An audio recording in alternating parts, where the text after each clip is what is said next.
Shalom, salam sejahtera bagi kita semuanya. Bagaimana kabarnya?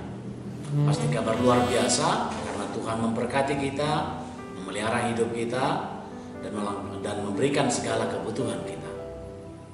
Saudara-saudara, saat ini kita akan beribadah secara sederhana kepada Tuhan dengan mendengarkan firman Tuhan dan merenungkannya untuk hari ini.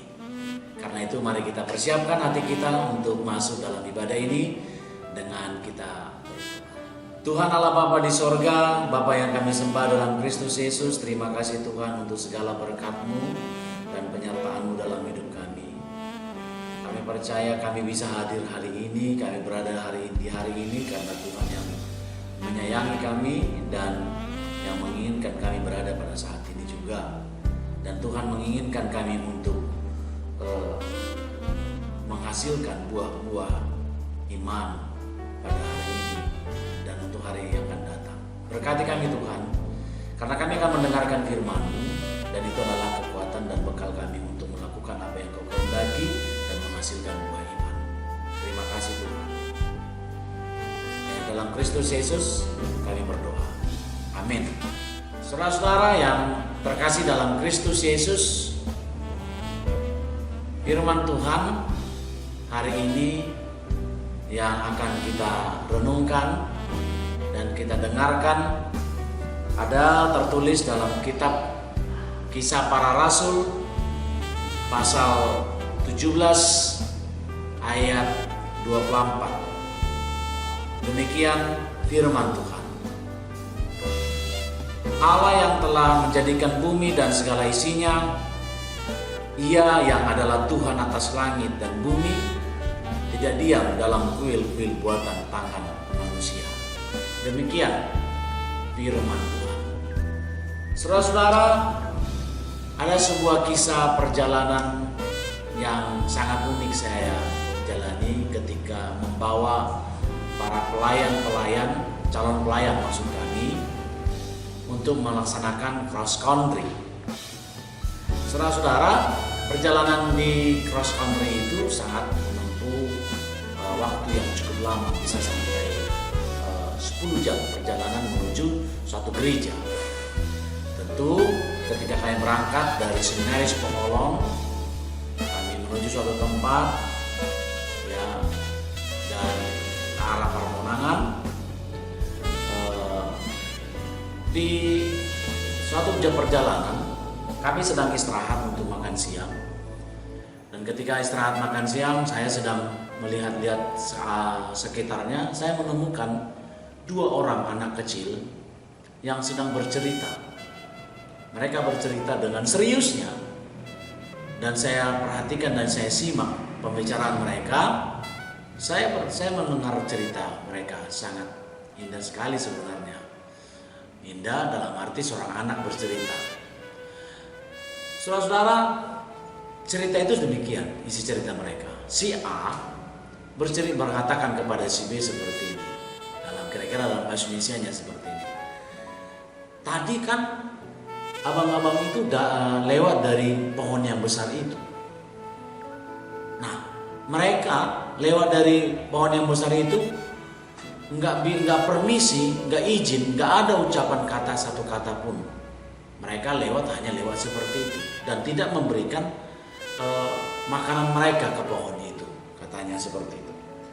Saudara-saudara, si B mendengar cerita itu lalu mengiyakannya, iya, nanti mereka akan kena hukum sama pohon itu, katanya seperti itu. Karena di dalam pohon itu ada yang namanya dikatakan roh-roh nenek moyang kita, katanya. Karena nenek moyang kita itu akan memberkati orang yang mau memberikannya makanan dan permisi kalau lewat. Demikian cerita mereka. Saya tersenyum akan cerita mereka itu. Saya berpikir seperti ini, sampai saat ini ternyata ungkapan itu masih terpelihara dalam kehidupan orang-orang. Saudara-saudara yang terkasih dalam Yesus Kristus, dari cerita tersebut saya membuat sebuah kesimpulan mengatakan bahwa masyarakat setempat membentuk atau membuat sebuah kehidupan tatanan sosial, tata kehidupan sosial dengan sebuah ajaran-ajaran yang tidak pas. Itu yang pertama. Yang kedua, mereka masih terjebak di dalam paham animisme yang menganggap bahwa alam sekitar itu memberikan pengaruh terhadap mereka karena alam sekitar memiliki kekuatan untuk manusia sekitarnya. Saudara-saudara, kenapa itu terjadi? Pemahamannya seperti ini. Kalau dalam paham animisme, seseorang akan mengatakan sebuah objek, katakanlah pohon, begitu dia besar, dia akan memberikan sebuah persepsi terhadap pohon tersebut yang mengatakan pohon itu ada kekuatan, dan kekuatan itu berasal dari yang namanya roh atau ilah. Nah, kalau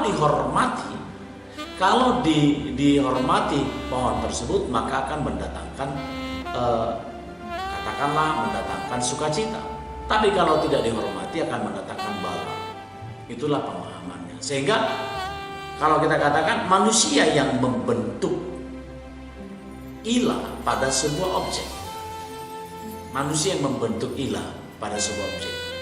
Maka kalau manusia membentuk ilah pada sebuah objek, maka manusialah yang membentuk tata cara terhadap objek yang dianggap memiliki ilah. Tata cara manusialah yang membentuknya. Bagaimana caranya untuk permisi, bagaimana caranya untuk memberikan makanan, dan yang lainnya. Karena objek tersebut tidak pernah memberitahukan apa yang akan dilakukan oleh manusia. Tetapi manusia yang memberikan tata cara untuk melakukan penyembahan kepada objek tersebut. Itulah paham animisme. Saudara-saudara, berangkat dari situ, kita lihat dalam firman Tuhan hari ini adalah kisah Paulus yang dia sedang memberikan sebuah argumen tentang keimanannya dan tentang apa yang dia temukan di daerah Athena, dan dia berada dalam sidang Areopagus, yang pada saat itu mereka menganggap bahwa Paulus sedang memberitakan tentang dewa-dewa baru. Lalu mereka bertanya tentang itu.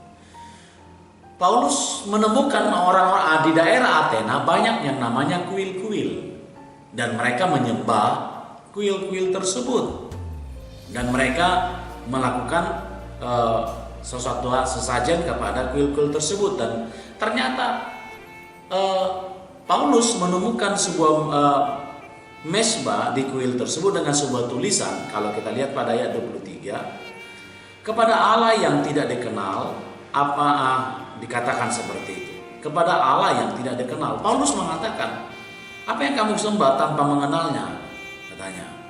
Karena itu saudara-saudara, Paulus mau mengatakan bahwa yang dia beritakan itu adalah yang dikenal.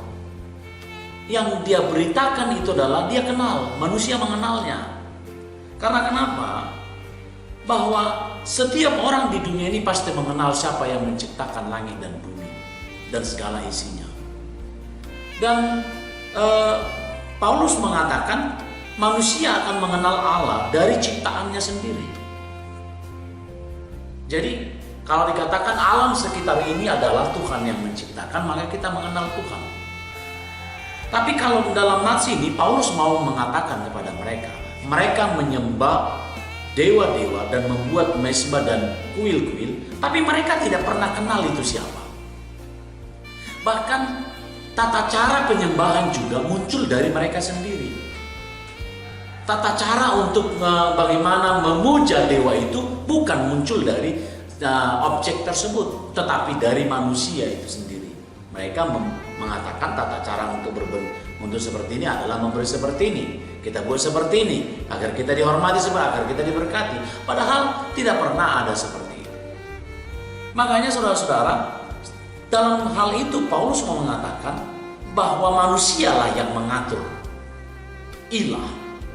Dalam konteks ini mau dikatakan bahwa manusialah yang mengatur ilah, bahwa manusialah yang mengendalikan ilah. Karena kenapa tadi? Tata cara itu saja manusia yang menciptakannya. Nah, karena itu Paulus katakan dalam nats ini bahwa apa yang dia beritakan, apa yang dia sembah adalah Tuhan yang memberikan tata cara itu. Tuhan yang memberitahukan bagaimana dia menyembahnya, dan Tuhan yang memberikan kepadanya bagaimana cara dia bersekutu kepada Tuhan. Tuhan yang memberitahukan kepada Paulus. Makanya saudara-saudara, kalau dikatakan dalam nats ini, Allah yang telah menjadikan bumi dan segala isinya, Ia adalah Tuhan atas langit dan bumi, tidak diam dalam kuil-kuil buatan tangan manusia, tidak diam dalam kuil-kuil buatan tangan manusia. Jadi dengan demikian saudara-saudara, bahwa Tuhan itu yang mengaturkan tata caranya, karena dia tidak diam tinggal di kuil-kuil yang dibuat oleh manusia. Dia bebas. Dia bisa berada di waktu yang bersamaan dalam kehidupan manusia yang berbeda. Dia bebas. Dia bisa juga keluar dari kehidupan manusia si A. Dia bebas. Karena itu saudara-saudara yang terkasih dalam Yesus Kristus, kalau kita katakan dalam nats ini bahwa Tuhan yang mengendalikan kehidupan manusia. Karena manusia itu ciptaannya sendiri. Manusia itu dia yang membuatnya sendiri. Makanya dia bisa dikenal dari ciptaannya, dan dia bisa dikenal dari tata cara yang dibentuknya kepada manusia. Sehingga keberadaan Tuhan 100% secara absolut di dunia ini bukan berdasarkan keinginan manusia, tetapi berdasarkan keinginan Allah sendiri. Karena itu patuh dan taatlah kepada Tuhan yang menciptakan kita, yang memberikan tata cara bersekutu dengannya.